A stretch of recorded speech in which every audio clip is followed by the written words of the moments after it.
প্রথম শ্রেণীর পৌরসভার মর্যাদা পাওয়ার এক যুগের বেশি সময় পেরিয়ে গেলেও পটুয়াখালীর গলাচিপায় বাড়েনি নাগরিক সেবার মান। বাসিন্দারা বলছেন, পৌর কর আর বাজেট বাড়ানো হলেও দুর্ভোগ কমেনি। উল্টো ভাঙাচোরা সড়ক, জলাবদ্ধতা, অপরিকল্পিত ড্রেনেজ আর বর্জ্য ব্যবস্থাপনায় বাসযোগ্যতাই হারিয়ে ফেলছে পৌর শহরটি। পটুয়াখালীর রাঙ্গাবালী থেকে আয়ুব খানের পাঠানো তথ্যচিত্রে আরও জানাচ্ছেন আব্দুল হামিদ। পটুয়াখালীর গলাচিপা পৌরসভার যাত্রা শুরু হয় 1997 সালে। প্রথম শ্রেণীর পৌরসভায় গলাচিপা উন্নীত হয় 2013 সালে। তবে এখনও নানা নাগরিক সেবা পাচ্ছেন না পৌরবাসী। শহরের গুরুত্বপূর্ণ সড়কগুলো খানাখন্দে ভরে গেলেও নজরদারি নেই পৌর কর্তৃপক্ষের। এছাড়াও অপরিকল্পিত ড্রেনেজ আর বর্জ্য ব্যবস্থাপনা প্রতিনিয়ত দুর্ভোগের মাত্রা বাড়াচ্ছে। প্রায় জলাবদ্ধতায় নাকাল হচ্ছে জনজীবন। বাসিন্দারা বলছেন, আগের চেয়ে পৌর কর আর বাজেট বাড়লেও সেবার মান বাড়াতে ব্যর্থ হয়েছে পৌর প্রশাসন।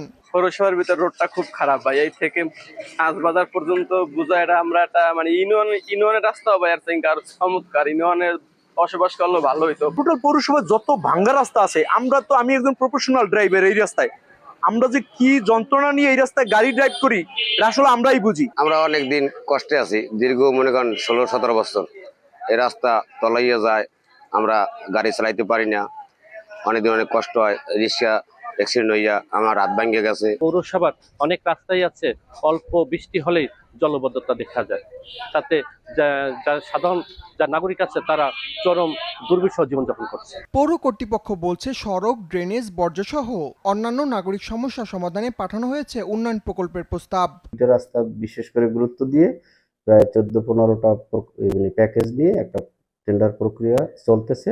এটা তাড়াতাড়ি আমরা ব্যবস্থা নেব। সুইচ গেটের কাজ চলমান, সুইচ গেট দুটোটা চালু হয়ে গেলে পানিগুলো নিষ্কাশন হয়ে যাবে। আর এই সমস্যা মোটামুটি যে ড্রেনগুলো আছে সেগুলো পরিষ্কার করা চলমান আছে। শুধু আশ্বাস নয়, দ্রুত বাস্তবায়নের মাধ্যমে জনভোগান্তি নিরসনে স্থায়ী সমাধান চান পৌরবাসী। আব্দুল হামিদ, RTV।